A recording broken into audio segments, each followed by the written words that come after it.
Okay, hopefully that works a little bit better and you can hear me without the echo. I'm really sorry about that, everybody. It's part and parcel, I guess, of going YouTube live, maybe, I hope, not just me. Yeah, thanks everybody who has like just supported the channel over the last number of years. So from Tom right through to before then and now with me. So yeah, I'll just hang tight for a few people to jump on this channel. And this is just giving you explanation in a nutshell, brief overview as to why the channel switched from 365, Sony 365 to TechEdit. But it's also talking about you. Hey Lee, hey YouTube Airways. If you can let me know if you can hear everything now, if you can see everything more clearly. Who thought it was a good idea to do a YouTube live relying on an iPhone 14 Pro Max? Clearly the wrong person. Now I've got my Panasonic Lumix GH5 hooked up via OBS. It wasn't working before. It's working now. Fingers crossed everybody can see and hear me just fine. Actually better than fine. Hey, right, so we have Lee, YouTube Airways, Miguel, and Chris. Really nice to see all of you. Should have used the Sony. I was waiting for someone to say that, and I can't say I'm surprised it is you, Lee. Everything's fine. Lighting slightly lacking, but that's not crucial. Well, if it's not crucial, then I'm going to crack on because we're already behind. All looking and sounding great. Wonderful. Thanks so much for your feedback, for your patience, everybody. And by for your patience, I mean with the channel as well. Over the last few years, it's gone through a few changes, gone through a few presenters. The common thread is every single person who's been in front of the camera has been really passionate about tech. Hey Alex, and everyone who's been in front of the camera has also really cared about engaging with you guys as well and trying to make this the best channel for everybody. So giving you a brief history, way back in 2013, Tom and I knocked heads and came up with Btekt. This was an absolute joint venture between Tom and I. And Btekt was like our absolute baby. We loved it so much. We worked on a production company alongside it. But after a few years, I had some stuff happen in life and I was working as a journalist as well. And so I took a step away. You obviously got to spend loads of time with David Waldman, who is just excellent. I'm still really good friends with him. And after David left, Tom was like, what am I passionate about? What can I talk about YouTube, the YouTubers with? What can I talk about the Btekt subscriber base with? And we were already doing really well for Sony. And so Tom had the great idea to make the channel work for him, just like he said in his video, in the pandemic when it was really difficult to get presenters. So he made the video Sony365. Now that Tom's had to step away though, I'm obviously working as a full-time journalist. I know, Sean, I really miss Btekt. So Sean's just said Btekt was amazing back in the day. And that's really what I'm trying to recreate a little bit because I loved working on Btekt so much. And unfortunately, the name Btekt has been snapped up. The website has been snapped up. So we couldn't resurrect Btekt, but TechEdit hopefully brings with it the same spirit that Tom and I brought in to create Btekt in the first place. So a big part of why I am like making TechEdit run with more brands than just Sony is actually someone in the chat room now. Alex Walker Todd is one of the editors at Tech Radar. I worked with him on Recombu.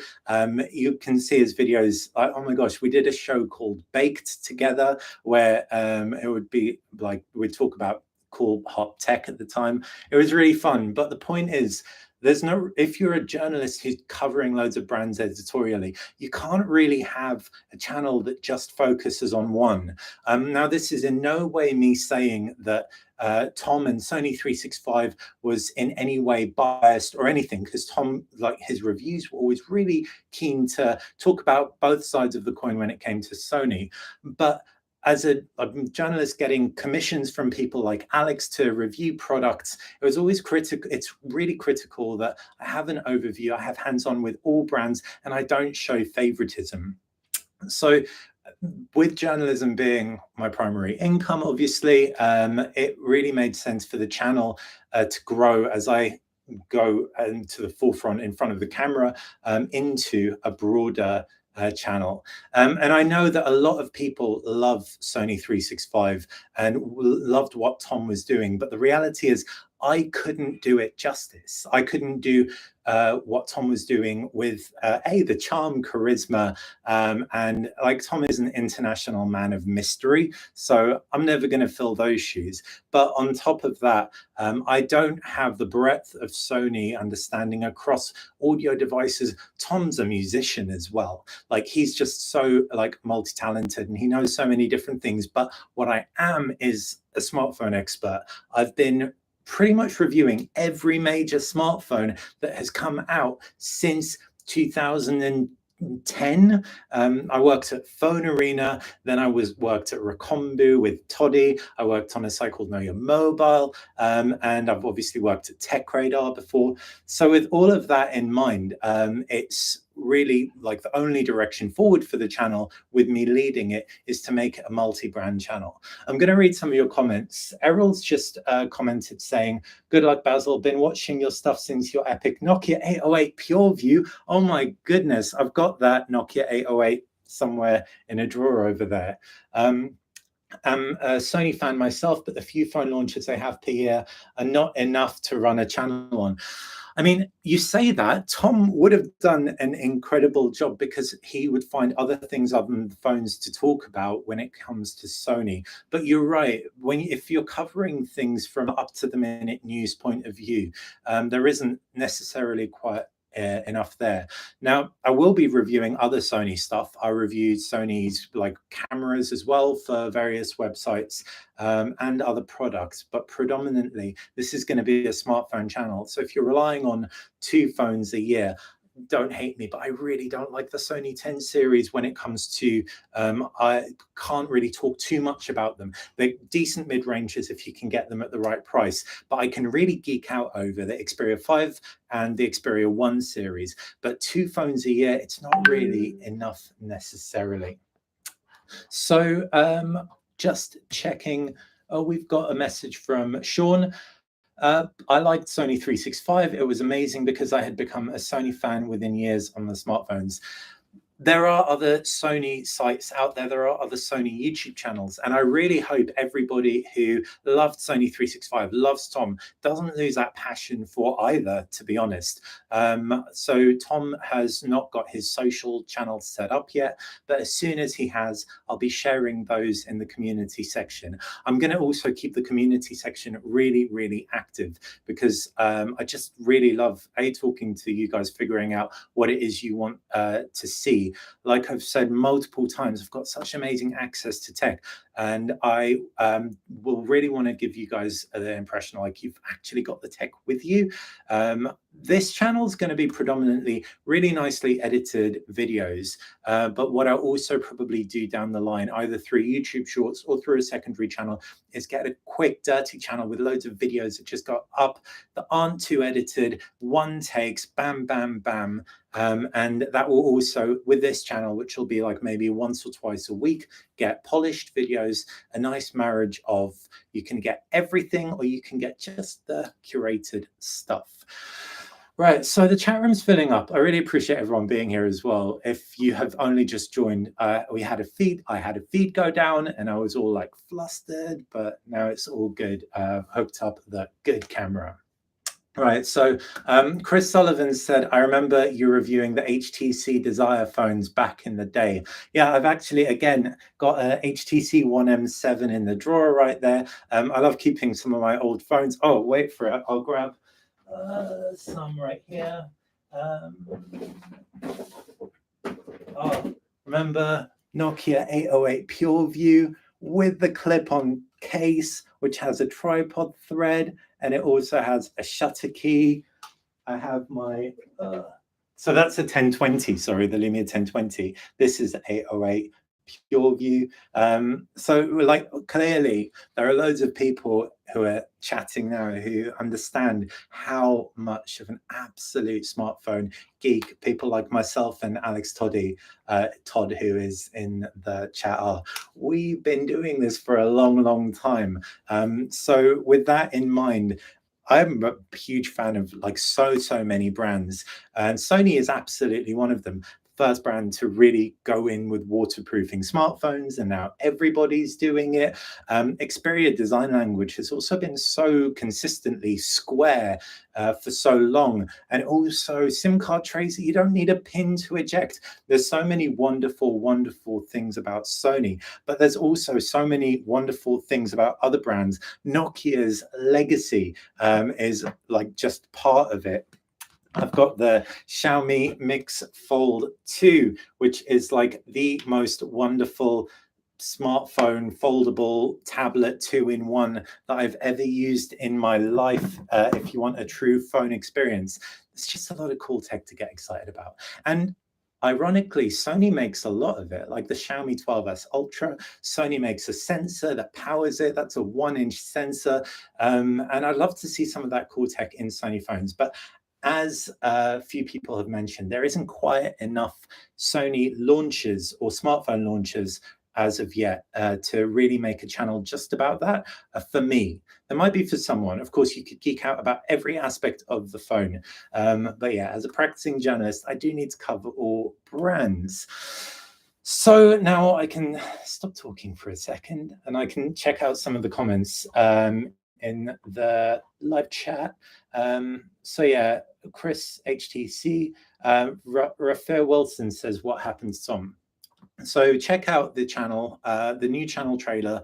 At the end, there's a link through to Tom's farewell video, in which he explains exactly what's happened, why Sony 365 was created, the conception of it, and also he hands over to me. Tom's taken a step back from the channel for multiple reasons, but with me stepping in front, it's just a logical progression for me to cover all brands.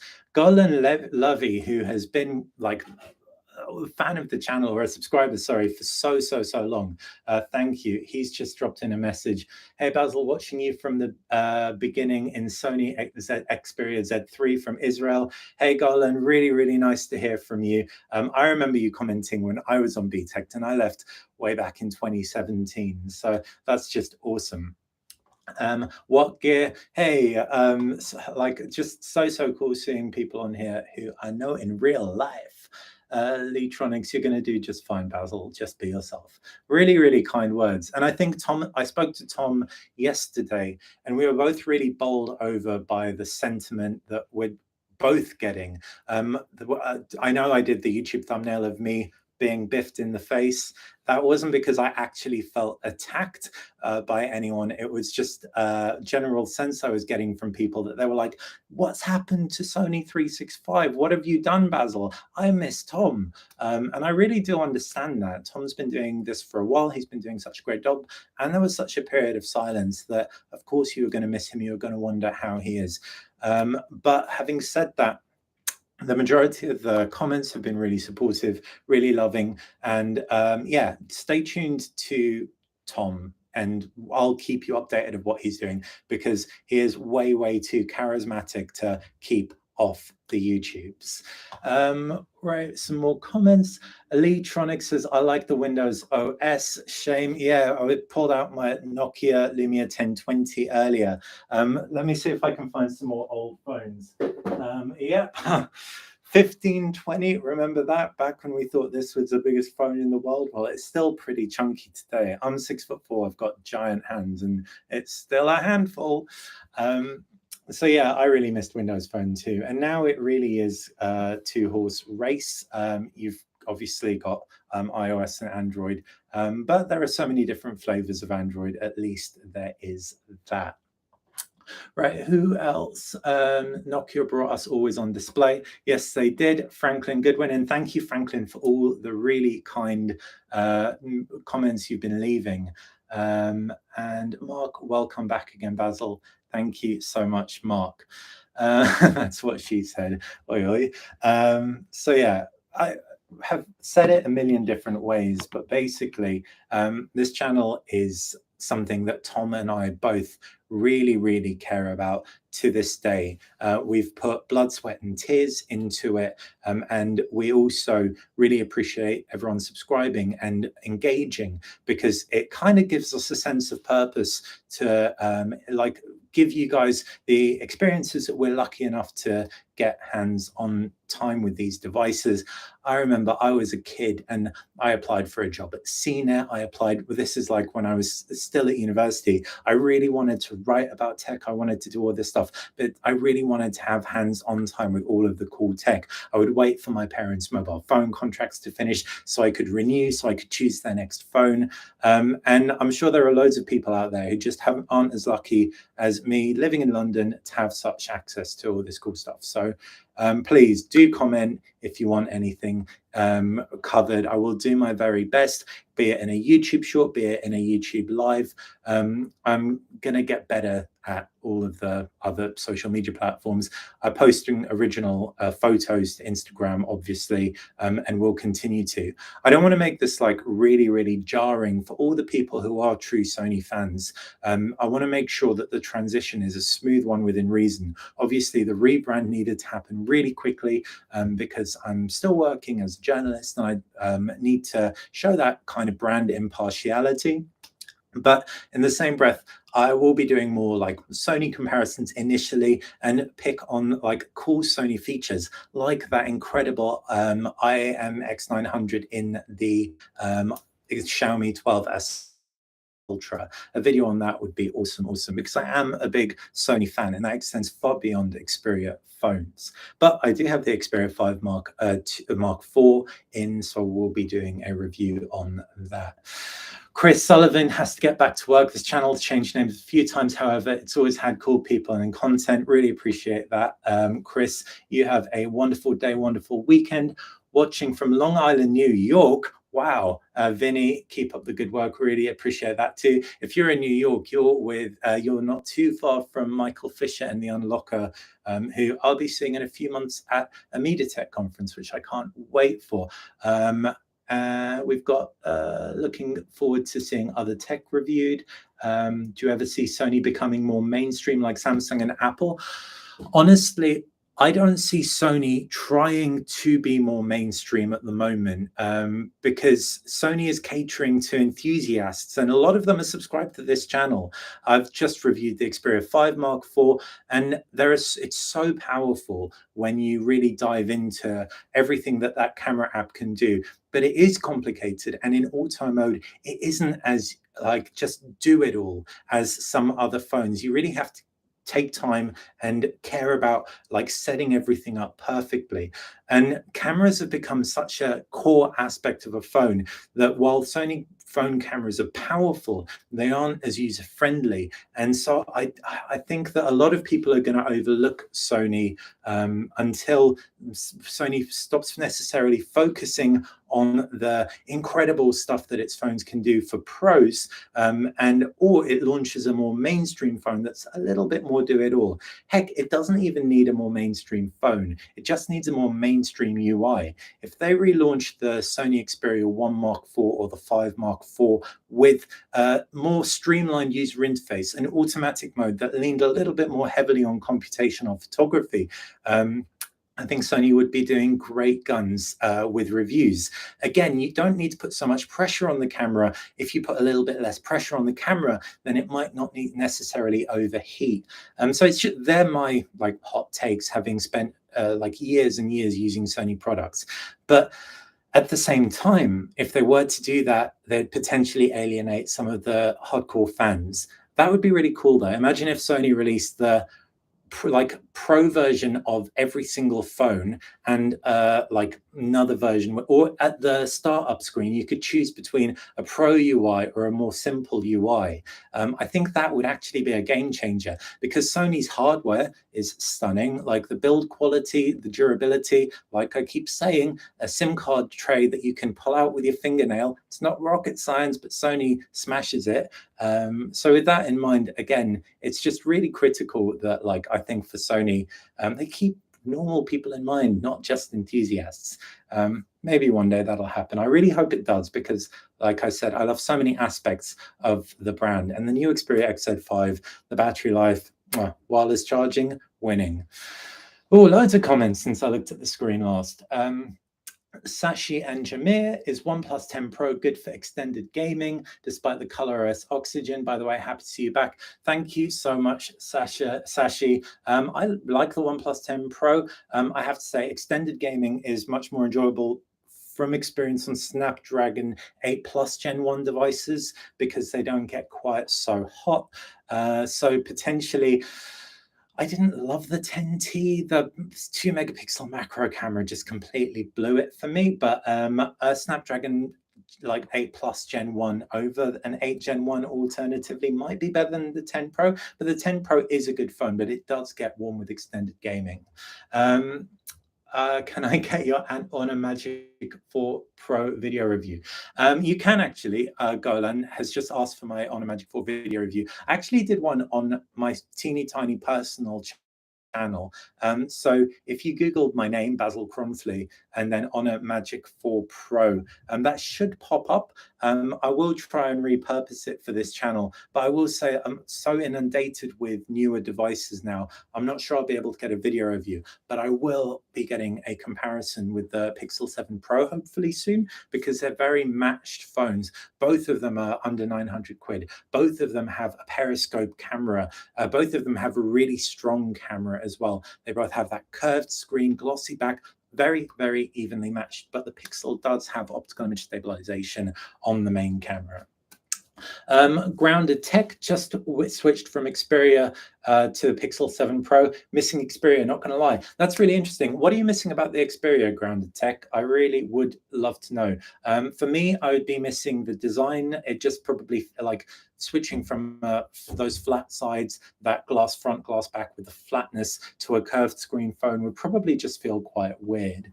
YouTube Airways, Xperia 1 Mark IV Noob Edition. Yes, that's exactly what I mean.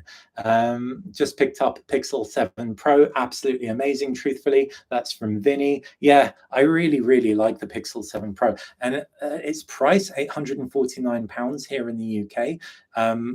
It's giving most phones, most flagships a run for their money.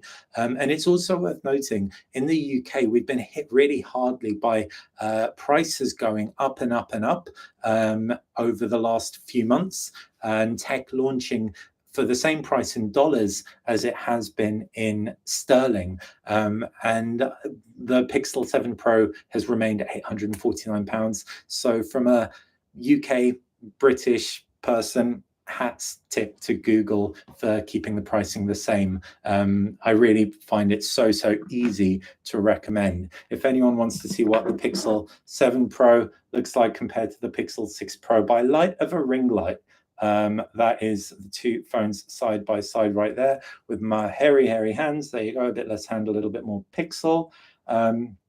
Two really gorgeous phones. And also it's worth noting the Pixel 6 Pro is just like so good right now. You can get a 256 gigabyte one for not that much money. Really like it. And it is a lot of money, don't get me wrong. I just mean compared to how much it launched originally, given how similar it is to the 7 Pro. Right, let's take a look at some more comments.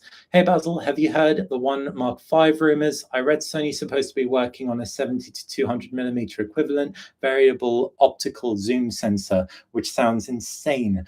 72, oh my gosh, imagine 200 millimeters on a smartphone. That would be incredible. For context, for anyone who doesn't, actually, that's not too dissimilar to a Samsung Galaxy S22 Ultra, because it's got that 10 times zoom, but it's not variable. So for anyone who doesn't read focal length, standard camera is 24 millimeters. 24 millimeters to 200 millimeters is like an 8-ish times zoom. So having that optically with a continuous zoom would be really sweet.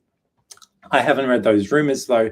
I will after this call, switch to check out all the Xperia 5 1 Mark 5 rumors. Rika has just said, I might switch to Sony after my contract with the Z Flip is over. I'm really missing a headphone jack. If you're missing a headphone jack, your options are Sony or gaming phone, pretty much. If anyone can think of any others, drop them in. I've reviewed the ROG Phone 6D, the Dimensity 9000 version. I've reviewed the ROG Phone and like various other gaming phones, and they do tend to include headphone jacks. If you're not a hardcore gamer, though, then yeah, Sony is a great shout. Not least of all the new 5 Mark IV, which is tiny but still manages to squeeze in a headphone jack. I'm so conflicted about the 5 Mark IV because on the one hand, like I said, it's tiny and still manages to squeeze in a headphone jack, squeeze in a 5,000 milliamp battery, but I miss having a good camera zoom so much. It's the worst camera zoom since the Xperia 1 and 5 Mark 1. It makes me sad. But amazing battery, wireless charging. So there's a lot to love about it too. All right, more questions. Aranda says, plus the marketing, Sony should also focus on advertising their masterpieces more. Do not disagree. Golan, thank you. No problem. I hope you find/enjoy that review, find it useful. Filmed from my really messy kitchen, so apologies in advance for that. Grounded Tech, the screen, the camera, headphone jack, most of it. Not saying I don't like the Pixel 7 Pros. It's pretty. These are the things Grounded Tech's missing from Sony phones. He misses the screen, the camera, the headphone jack. But I really do prefer the camera output from Xperia. Yeah. Now the Pixel will take photos that will probably please more people who aren't wanting to take control over their photos. It will pull detail from shadows more. But if you're coming from a Sony phone, the photos might feel a little bit unnatural. It pulls detail from shadows that should probably be dark if you're a traditionalist using a traditional camera.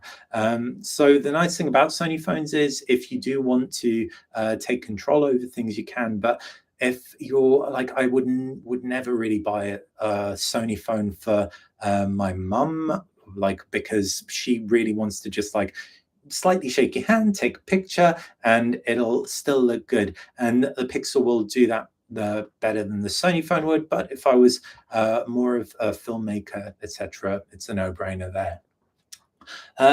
Being from the UK, it's good to see a flagship under £1,000. Yeah, that's in regard to the Pixel completely. And it makes pricing, the £949 pricing, which is £100 of the Xperia 5 Mark IV, a little bit harder to justify, if I'm honest. When the Xperia 5 Mark IV's price goes down, I think it'll be a real like winner in the UK. Until it does, though, with phones like the Pixel 7 Pro, which admittedly is a different proposition because it's a lot bigger, it's just that little bit more expensive than I'd like it to be.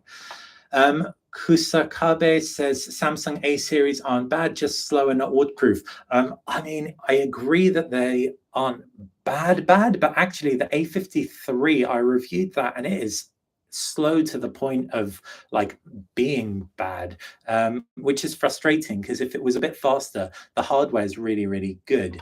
But yeah, Samsung's A series just let down the excellent Galaxy S22 Ultra and foldables, to be honest, from me at least. But I do agree that there are some real highlights in there. The camera is really good, but you have to wait ages for it to save a picture. So Black Star, hi Basil, any thoughts on if likely when other manufacturers will follow Apple's lead by removing SIM trays? I'm one of those people who gets annoyed when flagships aren't even dual SIM.